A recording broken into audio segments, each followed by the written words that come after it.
తనకు ఓటు వేయలేదనే కారణంతో ఓటమి పాలైన మహిళా అభ్యర్థి భర్త గ్రామంలో మహిళపై దాడికి దిగాడు. ఈ ఘటన వనపర్తి జిల్లాలో జరిగింది. చిన్నంబావి మండలం అయ్యవారిన్పల్లికి చెందిన మద్దమ్మ అనే మహిళ కాంగ్రెస్ మద్దతుతో సర్పంచ్గా పోటీ చేసి ఓటమి పాలైంది. అయితే తమకు ఓటు వేయకపోవడం వల్లే తాము ఓడిపోయామంటూ మద్దమ్మ భర్త గ్రామంలో రెచ్చిపోయాడు.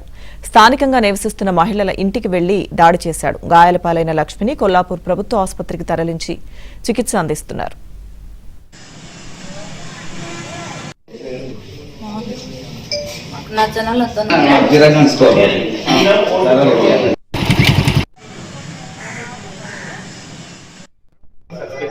కిందికి దొబ్బిండు. దొబ్బి ఓటేయాలని పొద్దున వాళ్ళ ఆడోళ్ళు వచ్చి వాళ్ళ అక్క వాళ్ళ భార్యగా వచ్చి ఇంటికాడ అడుస్తున్నారు. ఓటేయలే దీని తంతం అది ఇది అని.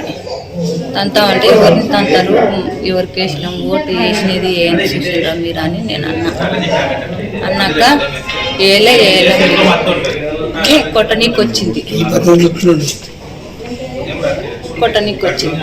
పొద్దున కూలి వెళ్ళిపోయిన సార్ ఇప్పుడు మళ్ళీ వచ్చి మా మామ తిరుపతి ఓటు వేయలే నాకు అని కొట్టిండు. వాళ్ళు కాంగ్రెస్ పార్టీ నుంచి వచ్చి నన్ను కొట్టిండు.